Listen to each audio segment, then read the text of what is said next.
So hey everyone. So today we are going to do the part 3 of the changing world. You might have already heard the changing world. We had done that a few days ago. So this is the third part of the skies. We're going to see the sky where birds lurk, etc.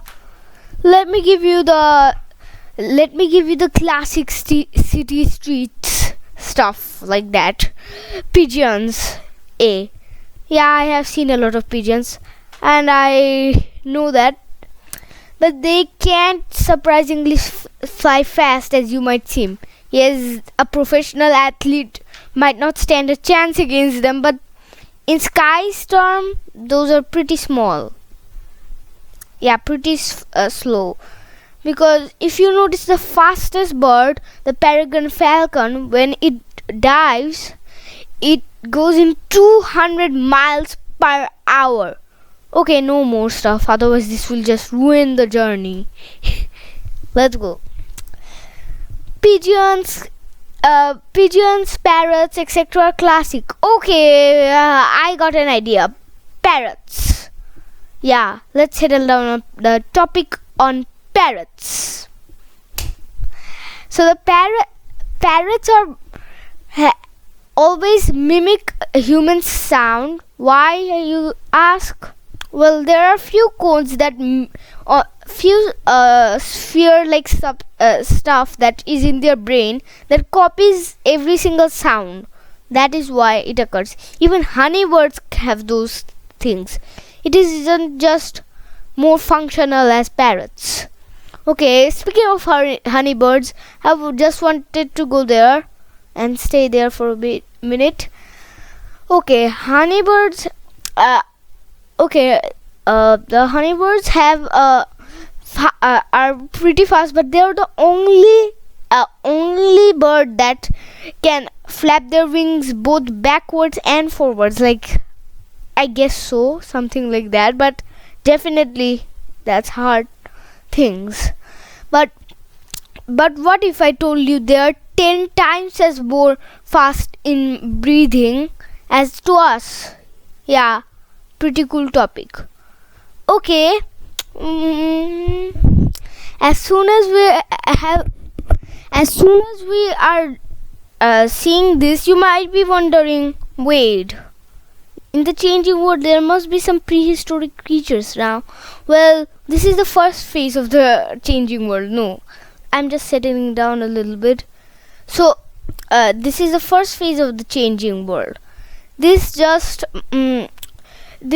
just when I talk about the present, and the past will be later on. You'll see more episodes like this of the past.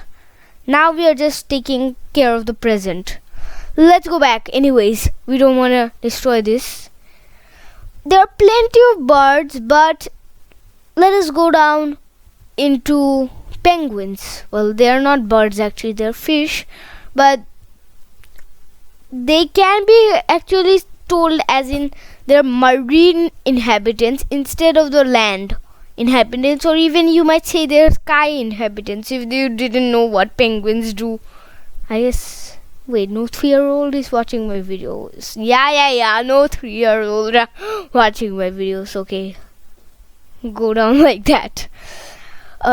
Okay, let me tell you the breeding cycle of the penguins. When a penguin is finally born, the male carries it with it. Meanwhile, the female hunts for some foods, and they bring the food back, and then it's the female's turn again.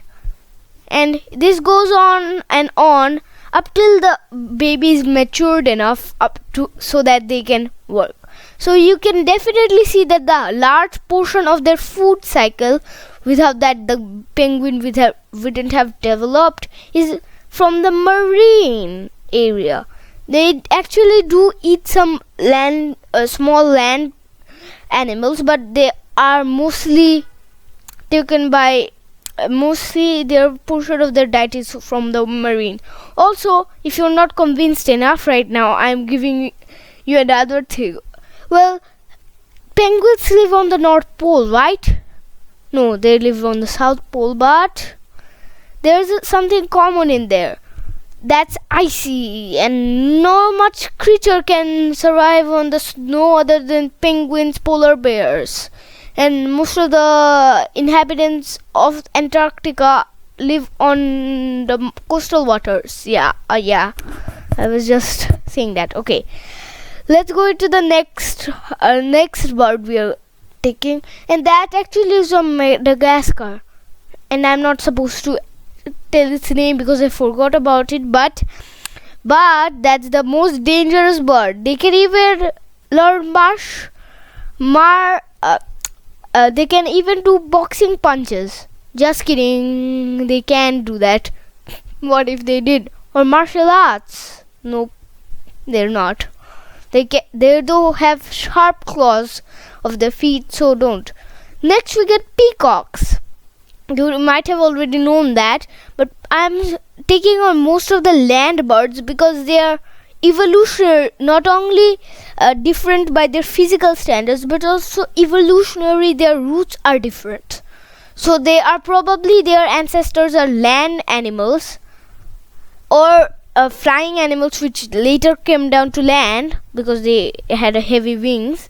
I guess so. We'll get after this because you know what I'm talking about. Their beautiful tails. Let's go down behind this. Hey, let's go down behind this. Okay, fine. Let's go down behind this. Let's go to now one of the fastest guys, and that's the eagle. They can go and bump up to 100 miles per hour. A lot, I know. Now, you might have saw that there are a lot of birds that live on land but also can fly. But now here's one for you. The flying fish uses their tails as a double wing. So this is mainly to catch got out of the predators run, because of course they can't breathe on air. They just, their gills can just stay on water, so that's kind of good for them. But let's not talk about this as much, but let's say we go to the albatross. That's one of the largest species actually. So albatross have a wingspan for around, I guess, a few meters, but I don't know how much wingspan they have, but they are really large. Let's go down to other stuff. What can I do out there? Yeah, migrating birds. You might have heard of this. I'm not talking about an exact species of birds, but many types of birds. So the migrating birds are actually migrate to the North and the South Pole. But how do we exactly do? Well, it comes with two factors. Number one, that there is actually that there is much they can sense the magnetic pole and go down, and number two, they can track the stars and the ground and make their own plans instead of the Earth's plans. But let's say we are flipping the magnetic poles of the Earth slowly but surely, and the inbuilt compasses of those don't work, then they're gonna go out of course. Except there's second factor. If we just take some of the intelligence out of their brain, and thus perfect recipe for disaster. Okay, speaking of that, peregrine falcons are another unordinary type of bird. They can go higher as much as 125 miles per hour, but when they go down for lunch in the land, they can go as fast as 200 miles per hour. Still, none of these birds can go as fast as airplanes. They go in around 500 or 600 miles per hour. So it might take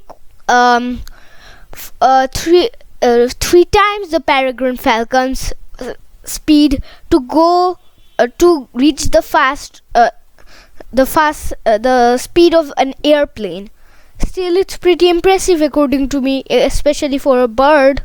It's supersonic, I guess. Okay, let's go back and skip a little. Let's go to the eagle part again. Have you ever heard that eagles have a lot good vision? Yes, they have 2010 vision. You might have heard of 2020 already. Well, not the year. Wait a minute. How is this supposed to match? Is there going to be a 2020 anytime soon? Well, by the time Earth will have been destroyed. Okay, no cosmic stuff. Let's go back to Earth in the land. Wait, cosmic stuff and the atmosphere. I get that. Let's go back again now. Okay, eagle have good vision and they can spot various stuff and they must have eat a lot of carrots. Did you know that's actually a myth? Well, before you and I were even born, the British Air Force had a new radar technology. So every time they can go on night time without anything. That's why anytime anyone told them about them, they just said, we eat a lot of carrots. And that's how the myth of the carrots became vitamin A.